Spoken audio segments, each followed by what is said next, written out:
नमस्कार, हस्तक्षेप में आपका स्वागत है। मैं हूं अमलेंदु उपाध्याय। सीज फायर के बाद देश की राजनीति एकदम से बदल गई है और विपक्ष अब सरकार के फैसले पर सवाल उठा रहा है और तमाम सवाल पूछे जा रहे हैं जो अब तक नहीं पूछे जा रहे थे। तो क्या है इन सवालों के पीछे और सरकार किस तरीके से घिरी हुई अब नज़र आ रही है, इसी पर चर्चा करने के लिए जेबी लाइव के स्टूडियो में परिचर्चा हुई, उसमें मैंने भी हिस्सा लिया। आइए सुनते हैं उस परिचर्चा के कुछ प्रमुख अंशाभाग। अगर आपने हमारा चैनल सब्सक्राइब नहीं किया तो इसको सब्सक्राइब कर लीजिए, वीडियो को लाइक और शेयर कीजिए और कमेंट करके अपनी राय अवश्य दीजिए। दोस्तों, बीजेपी के लिए कहा जाता है कि पार्टी हमेशा चुनावी मोड में रहती है और आज उसका नया एग्जाम्पल सामने आया है। गृह मंत्री अमित शाह 2 दिन के बंगाल दौरे पर हैं, आप जानते हैं, जहां एक सभा में अमित शाह ने कहा कि इस बार बंगाल चुनाव राष्ट्र की सुरक्षा से जुड़ा है। राष्ट्र की सुरक्षा से बंगाल चुनाव जुड़ा है। आप जानते हैं बंगाल का चुनाव अगले साल होना है, लेकिन अभी से राष्ट्र की सुरक्षा की बात होने लगी वहां। और कर कौन रहा है? तो देश के गृह मंत्री अमित शाह। बीजेपी जिस चतुराई से राष्ट्र की सुरक्षा जैसे गंभीर मसले का इस्तेमाल चुनाव के लिए करती है, उसे देखकर आश्चर्य होता है। अभी पहलगाम हमले को हुए 40 दिन ही बीते हैं। जी हां, 40 दिन बीत गए हैं पहलगाम हमले को, या कहें तो अभी सिर्फ 40 दिन ही बीते हैं। और बीजेपी अच्छे से जानती है कि अभी लोहा गर्म है, लिहाजा चुनावी हथौड़ा मारने की शुरुआत हो चुकी है। वैसे जहां तक राष्ट्रीय सुरक्षा की बात है तो कांग्रेस ने याद दिलाया है कि 40 दिन बीत गए और चारों आतंकी अभी गिरफ्त से बाहर हैं। आइए जरा इस ट्वीट को देख लीजिए, कांग्रेस का ट्वीट, 40 दिन बीत गए। और इस ट्वीट के साथ साथ जरा स्क्रीन पे ले आइए इस ट्वीट को, और साथ साथ यहां पर एक पहेली भी इस ट्वीट में कांग्रेस ने अलग से टुकड़े टुकड़े में दिखाए हैं। ये देखिए, 40 दिन बीत गए और इसमें 4 लाल पहेलियां। ये आप जब जोड़ते हैं एक दूसरे को, वो बचपन में आपने ये गेम खेला होगा, इस पहेली को सुलझाने का जो गेम है, इसको जोड़ के आप कुछ न कुछ आकृति बनाते हैं, कुछ पिक्चर बना लेते हैं, और यही यहां पर दिखाया गया है। इस ट्वीट में कांग्रेस ने जिस तरह पहेली के अलग अलग टुकड़े दिखाए हैं, उससे जाहिर होता है कि बीजेपी सरकार के एक्शन इस पूरे मामले में पहेली ही बने हुए हैं, जबकि बीजेपी इन सवालों से बेपरवाह अब चुनाव खेलने में लग गई है। जी हां, चुनाव खेलने में बीजेपी लग गई है। अमित शाह से पहले नरेंद्र मोदी भी बंगाल गए थे, परसों ही गए थे, 2 दिन पहले। वहां उन्होंने ऑपरेशन सिंदूर की आड़ में चुनावी कार्ड खेला था। इसके बाद मोदी बिहार गए थे, वहां भी ऑपरेशन सिंदूर के नाम पर अपना अभिनंदन करवा चले। और हालांकि बिहार में यह मामला फिट नहीं बैठा, लेकिन बंगाल में इसे बांग्लादेशी घुसपैठियों से जोड़कर चुनाव में भुनाने की तैयारी बीजेपी ने अभी से शुरू कर दी है। अमित शाह ने बंगाल में कहा है कि बंगाल का चुनाव केवल बंगाल का भविष्य तय नहीं करता है, यह देश की सुरक्षा से जुड़ा हुआ मामला है।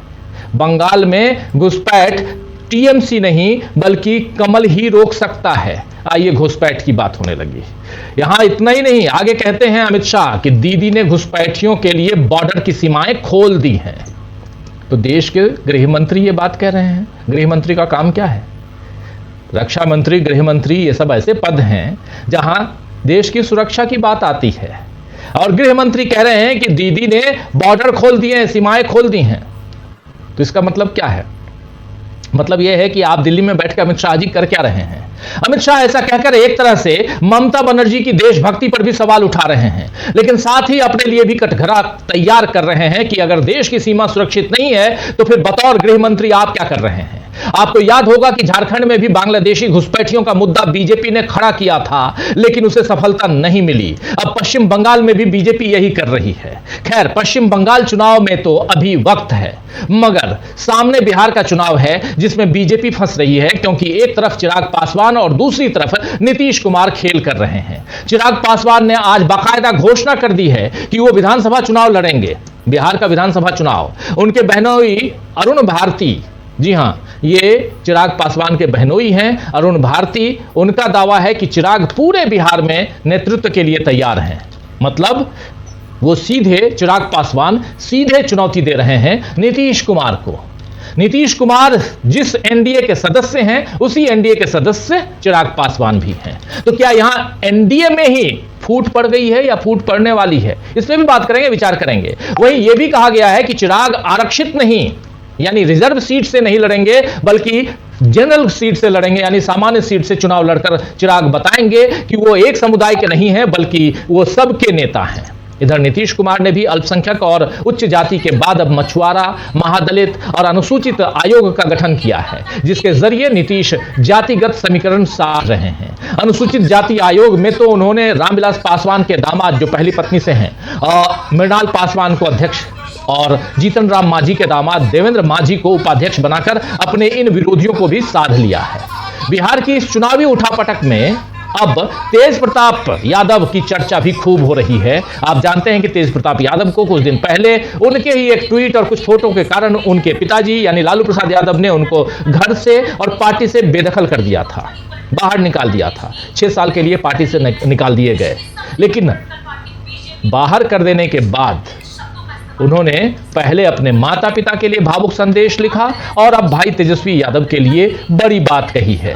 पहले ट्वीट देखते हैं भाई तेजस्वी यादव के लिए उन्होंने क्या कुछ लिखा। थोड़ी देर पहले यहां पर लिख रहे हैं तेज प्रताप यादव कि मेरे अर्जुन से मुझे अलग करने का सपना देखने वालों, तुम कभी अपनी साजिशों में सफल नहीं हो सकोगे। कृष्ण की सेना तो तुम ले सकते हो, लेकिन खुद कृष्ण को नहीं। हर साजिश को जल्द बेनकाब करूंगा। बस मेरे भाई भरोसा रखना, मैं हर परिस्थिति में तुम्हारे साथ हूं। फिलहाल दूर हूं, लेकिन मेरा आशीर्वाद हमेशा तुम्हारे साथ था और रहेगा। मेरे भाई, मम्मी पापा का ख्याल रखना। जयचंद हर जगह हैं, अंदर भी और बाहर भी। तेज प्रताप यादव ने यह ट्वीट किया है। इस ट्वीट के साथ भगवान कृष्ण और ये जो महाभारत का रण है वहां पर कृष्ण का शंखनाद, पीछे अर्जुन है, ये तस्वीर इन्होंने दी है। और अर्जुन की तस्वीर, अर्जुन कहते हुए शायद तेज प्रताप यादव यहां अपने छोटे भाई तेजस्वी यादव को अर्जुन के रूप में संबोधित कर रहे हैं। यहां तेज प्रताप ने पार्टी के गद्दारों की तरफ भी इशारा किया है, लेकिन बता दिया है कि परिवार और पार्टी में से वो अब भी किसको चुनेंगे। और सबसे बड़ी बात कि पार्टी और परिवार से वो अब अभी भी अलग नहीं है। लेकिन इससे पहले आज सुबह एक ट्वीट और आया तेज प्रताप यादव का। ये ट्वीट भी जरा देखिए। इसमें अपनी मम्मी पापा के लिए लिख रहे हैं, मेरे प्यारे मम्मी पापा, मेरी सारी दुनिया बस आप दोनों में ही समाई है। भगवान से बढ़कर हैं आप और आपका दिया कोई भी आदेश। आप हैं तो सब कुछ है मेरे पास। मुझे सिर्फ आपका विश्वास और प्यार चाहिए, न कि कुछ और।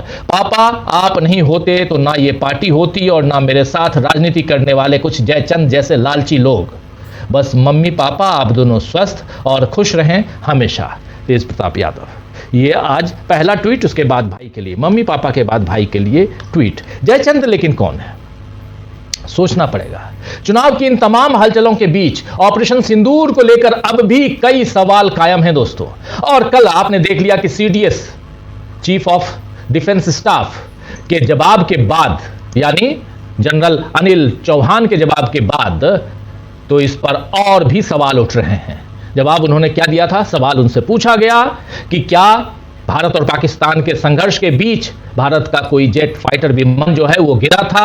तो उन्होंने कहा था कि मसला ये नहीं है कि कितने गिरे, क्या गिरा, मसला ये है कि हमने इसको बाद में रेक्टिफाई कर लिया, संभाल लिया और हमारा निशाना सटीक बैठा। इन्हीं मसलों पर जब कल आज तक पर, जी हां, नाम लेकर कह रहा हूं, टेलीविजन चैनल, देश का दावा करने वाला, सबसे तेज देखा जाने वाला, सबसे ज्यादा देखा जाने वाला चैनल आज तक पर जब डिबेट हो रहा था, तो भाजपा प्रवक्ता प्रेम शुक्ला ने सुरेंद्र राजपूत की मां के लिए अपशब्द कहे, उन्हें गालियां दी मां को लेकर। इस पर भी अब तमाम दलों ने सवाल उठाए हैं। वहीं पवन खेड़ा ने, कांग्रेस पार्टी के प्रवक्ता हैं, उन्होंने जो कहा है वो जरा आपको बता देता हूं। पवन खेड़ा कह रहे हैं ये है इनका असली चेहरा, ये है इनके मन में सिंदूर के प्रति सम्मान, ये है इनके संस्कार, ये है भाजपा। ये लिख रहे हैं। इससे पहले सुरेंद्र राजपूत ने एक बड़ा सा पोस्ट उन्हीं को टैग करते हुए लिखा है, माँ तो वो माँ है, सबकी एक जैसी है, वो चाहे कांग्रेस वालों की हो या भाजपा वालों की हो। दरअसल सुरेंद्र राजपूत काफ़ी भाजपा कांग्रेस पार्टी के आप जानते हैं प्रवक्ता हैं और काफ़ी आहत हैं इस घटनाक्रम से। आप लोगों ने शायद देख लिया होगा, उस डिबेट को ना देखा हो तो मत देखिए। मत देखिए, मैं यही कहूंगा, क्योंकि ऐसी घिनौनी चीजें नहीं देखनी चाहिए। लेकिन उससे भी ज्यादा यहां सवाल आज तक पे भी उठता है, आज तक जैसे सम्मानित चैनल पे भी उठता है कि आप आखिर कर क्या रहे थे। आपका एंकर दोनों को रोक रहा है, लेकिन जो गालियां दे रहा है बीजेपी का प्रवक्ता, उसको रोकने की जगह आप दोनों का नाम ले रहे हैं। आप दोनों चुप हो जाइए। बहुत घिनौनी बात है। तो बीजेपी के संस्कार अब दिख रहे हैं दोस्तों। देश दर्द में है और नरेंद्र मोदी और अमित शाह चुनावी तैयारी में लग गए हैं। ऐसे में क्या विपक्ष की एकजुटता बीजेपी को घेर लेगी? आज इसी पर चर्चा करेंगे। बिहार और बंगाल में चुनावी रण, और इस चुनावी रण में कैसे मोदी और शाह हो रहे हैं एक्सपोज, इस पे चर्चा करेंगे। जरा स्क्रीन पर ले आइए हमारे तमाम साथियों को, चर्चा को आगे बढ़ाते हैं। आज रविवार का दिन, लेकिन बहुत महत्वपूर्ण। हमारे साथ 5 वरिष्ठ साथी जुड़े हुए हैं। हमारे साथ जुड़े हुए हैं अमलेंदु उपाध्याय जी, हमारे साथ जुड़े हुए हैं प्रशांत टंडन जी, हमारे साथ जुड़े हुए हैं प्रेम कुमार जी, जयशंकर गुप्ता जी और अश्विनी मिश्रा जी। आप सबका स्वागत इस्तकबाल है। स्वागत इस्तकबाल आप तमाम दोस्त, साथी, शुभ चिंतक आप सबका जो अब तक जुड़ चुके हैं उनका भी, जो जुड़ने वाले हैं उनका भी इस कार्यक्रम में। और सीधा प्रेम कुमार जी आपके पास सबसे पहले आना चाहता हूं और समझना चाहता हूं। इतनी सारी चीजें रख दिया हूं, कहां से शुरुआत करें? तेज प्रताप से शुरुआत करें कि अमित शाह से शुरुआत करें कि वो आज तक वाले डिबेट से शुरुआत करें कि नरेंद्र मोदी की राजनीति और सिंदूर पर जो कल सीडीएस ने खुलासा किया है उससे शुरुआत करें? आपके ऊपर है। और उसके साथ साथ पहलगाम घटना के 40 दिन, लेकिन आज भी वो 4 आतंकी कहां हैं पता नहीं, लेकिन यह जरूर कहा जा रहा है कि ऑपरेशन सिंदूर जारी है। और पाकिस्तान वालों, मुंह खोल के, कान खोल के सुन लो, खाओ पियो मस्त रहो वरना गोली खाओ। जी शुक्रिया राजीव जी। जी जी शुक्रिया राजीव जी। मुझे लगता है कि सिंदूर सबसे ज्यादा चर्चित विषय है, और जो गाली दी जा रही है वो भी, उसका भी संबंध सीधे सिंदूर से है, और बात सिंदूर से ही होनी चाहिए। न्यूज चैनल पर, मीडिया पर मां की गाली देना और रंडी शब्द का इस्तेमाल करना, और हम बोलते हैं ये शब्द इस्तेमाल नहीं कर सकते। अरे हम किसी के लिए नहीं कर रहे हैं, लेकिन ये शब्द डिक्शनरी में एग्जिस्ट करता है, तो इस शब्द का इस्तेमाल हुआ है, और हुआ है वो खतरनाक है कि हम बता रहे हैं वो खतरनाक है। ये तो हमको समझना पड़ेगा। हम बता रहे हैं कि एक स्टोरी हुई है, एक घटना हुई है जो निंदनीय है। राष्ट्रीय चैनल बोलने पर भी मुझे बहुत आपत्ति है राजीव रंजन। किस बात का राष्ट्रीय चैनल है? इसीलिए कि आपका एक्सेस देश भर में, तो आप राष्ट्रीय चैनल हो गए। आप तो न तो नॉर्थ ईस्ट को रिप्रेजेंट करते हैं, मणिपुर की कितनी घटनाएं तथाकथित राष्ट्रीय चैनलों पर होती, न तो आप साउथ को रिप्रेजेंट करते हैं, मुंबई को करते हैं क्योंकि मुंबई से पैसा आता है। आप पूरे देश को तो रिप्रेजेंट करते नहीं है। मतलब हम उन लोगों की बात कर रहे हैं जो अपने आप को राष्ट्रीय कह रहे हैं। तो ये तथाकथित राष्ट्रीय चैनल है, ये राष्ट्रीय कतई नहीं है। खैर विषय से भटका होगा, लेकिन शब्द आ गया तो मैंने पकड़कर उस पर बोला। ये जो गाली दी जाती है, गाली सबके सामने दी जाती है क्या? वो चैनल जिसमें गाली दी गई वो एक रिजोल्यूशन लेगा कि जिस व्यक्ति ने गाली दी है उसको हम दोबारा अपने चैनल पर नहीं बुलाएंगे? कुछ तो आप करेंगे कि आप वहां पर जो गाली नहीं दे रहा उसको और जो गाली दे रहा उसको दोनों बोलेंगे आप लोग दोनों चुप हो जाइए, दोनों चुप हो जाइए। शब्दों की भाषा, मर्यादा। पहले तो तरीका क्या हो गया कि दोनों को स्क्रीन पर ला देते हैं, गाली देने देते हैं, और उसके बाद में आते हैं कि नहीं आप लोग लड़ रहे हैं, और जैसे हम जो है बहुत शरीफ आदमी है, आप लोग को हम नहीं लड़ा रहे थे, आप यूं ही लड़ रहे। और ऐसा नहीं है कि इकलौती घटना है। कौन नहीं जानता, वो मेजर रहे जीडी बख्शी ने सीधे मां की गाली दी थी, टीवी चैनल पर दी थी, ऐसे ही एक राष्ट्रीय कहे जाने वाले चैनल पर दी थी। कौन नहीं जानता कि वो मेजर आर्या, उसने ईरान के राष्ट्रपति को ऐसी गालियां दी कि देश को माफी मांगनी पड़ी, हिंदुस्तान को माफी मांगनी पड़ी जी। तो ये जो है कि हम देश का नाम गिरा रहे हैं, हम अपनी पार्टी, अपनी जनता, भारतीय जनता सबका मस्तक नीचा कर रही है, और ये तथाकथित राष्ट्रीय चैनल पर। तो ये हो क्यों रहा है? क्योंकि ये होने दिया जा रहा है। इसका ओनस गाली देने वाले पर ही सिर्फ नहीं है, गाली जिस पार्टी की ओर से बैठे हैं उस पर जिम्मेदारी है? कैसे उसकी पार्टी का प्रवक्ता ऐसा शब्द का इस्तेमाल कर सकता है? इसको इमीडिएट एक्शन होना चाहिए, नहीं होता है तो वो फिर एक व्यक्ति नहीं कोई दूसरा व्यक्ति गाली दे रहा होता है, तीसरा दे रहा होता है। वो चैनल उसकी अपनी जिम्मेदारी है, वो अपनी जिम्मेदारी पूरी नहीं कर रहा है, वो पत्रकार अपनी जिम्मेदारी पूरी नहीं कर रहा है, इस देश में जो कानून व्यवस्था है वो अपनी जिम्मेदारी पूरी नहीं कर रहा है। यानी हर जगह फेल्योर है, तब ये अराजकता है। ये अराजकता सिर्फ प्रेम शुक्ला तक सीमित नहीं है। प्रेम शुक्ला बनाने वाले मशीनरी यहाँ पर बैठे हुए हैं जो प्रेम शुक्ला को पैदा कर रहे हैं। ये गालियां दो और बढ़ करके दो, तुम्हें हम सराहेंगे, तुम्हारा हम प्रोन्नत कर देंगे, तुमको प्रमोशन दे देंगे, तब ये घटनाएं घट रही हैं। मैंने थोड़ा इस विषय को इसलिए लिया कि समझना जरूरी है, इस यहां से हमने शुरू किया। अब बात देखिए, यहां से थोड़ा विषयांतर करते हैं। सीडीएस वाली बात पर हम आते हैं, जो उन्होंने खुलासा किया। उन्होंने जो खुलासा किया, जो बात कही, वो बात सबको हैरत में डालने वाली। सरकार का जो घोषित स्टैंड है, नहीं बोलना, चुप रहना, उसको तोड़ने वाला है। तो ये स्टैंड लिया किसने कि हम नहीं बताएंगे, नहीं जानकारी देंगे, और जो पूछेगा उसी को ये पूछ रहे हो, ये किसने स्टैंड लिया? ये स्टैंड इस देश की सरकार का है कि आप जो पूछेंगे उसको ही हम देश के खिलाफ बताएंगे। तब इसका मतलब है कि आज सेना प्रमुख से बड़ा देशद्रोही कोई नहीं है। अब तक के जो पैमाना जो बना रखा था, सवाल पूछने वाला दोषी है, उस सवाल का उत्तर देने वाला तो सबसे बड़ा देशद्रोही हुआ ना। तो सरकार ने जो पैमाना बना रखा, उस हिसाब से सीडीएस अनिल चौहान साहब आज की तारीख में क्यों देशद्रोही है? क्योंकि उन्होंने उस बात को बताया है जिसको पूछने वाले को देशद्रोही कहा जाता है। अब इसमें यह भी समझने की बात है कि मैं नहीं कह रहा हूं, कहीं से नहीं कह रहा हूं सेना प्रमुख को देशद्रोही। सेना प्रमुख जैसा सच और जिगर वाला रखने वाला कोई आज की तारीख में नहीं होगा, जो सरकार की इच्छा के विरुद्ध या सरकार जिस बात को छिपाना चाहती है उसको वो बता रहा। मैं तो पत्रकारिता की इसी को परिभाषा में रखता हूं कि जो छिपाना चाहता हो, सरकारें छिपाना चाहती हो, संस्थानें छिपाना चाहती है, उसको अगर हम बताएं तो यही पत्रकारिता है। तो ये पत्रकारिता का काम धर्म निभाया है सीडीएस अनिल चौहान जी ने। मैं तो ये कहूं, पत्रकारिता यहाँ विफल रही है। सीडीएस अनिल चौहान से भारत के पत्रकारों ने पूछा ही नहीं कि भाई क्या हुआ।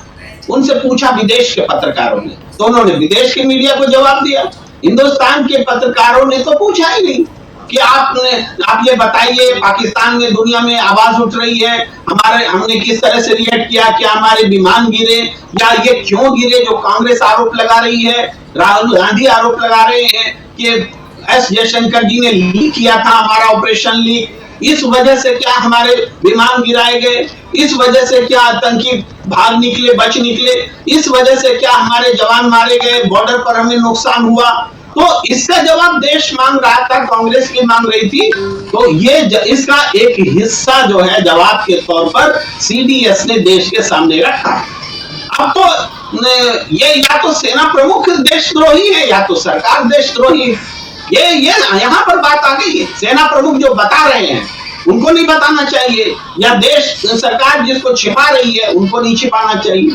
ये बात कांग्रेस के नेता ने एक सवाल उठाया है जयराम रमेश जी ने, कि इस रक्षा मंत्री ने जब सर्वदलीय बैठक की थी, तो सर्वदलीय बैठक में रक्षा मंत्री ने इन बातों को क्यों नहीं बताया जो आज सेना प्रमुख को बताना पड़ रहा है। यानी सेना प्रमुख के मन में भी, सेनाओं के मन में भी ये बात है कि सरकार जो बात देश को बताना चाहिए और नहीं बता रही है, ये गलत है। ये एक तरह से सेना का आज की राजनीतिक सत्ता के प्रति एक विरोध का स्वर है जो सीडीएस की जुबान से आया है। वो बात जो सरकार छिपाना चाह रही है, सीडीएस ने बताया है। जी राजीव जी। जी बिल्कुल बिल्कुल। सीडीएस, आप जानते हैं सीडीएस ने कल जो बयान दिया है, जो बातें इंटरव्यू के दौरान उन्होंने बताई हैं, उसका जिक्र यहाँ कर रहे हैं प्रेम कुमार। अगर आपने हमारा YouTube चैनल अभी तक सब्सक्राइब नहीं किया तो इसको सब्सक्राइब कर लीजिए, वीडियो को लाइक और शेयर कीजिएगा और कमेंट करके बताइएगा भी कि इस परिचर्चा पर आपकी क्या राय है। धन्यवाद।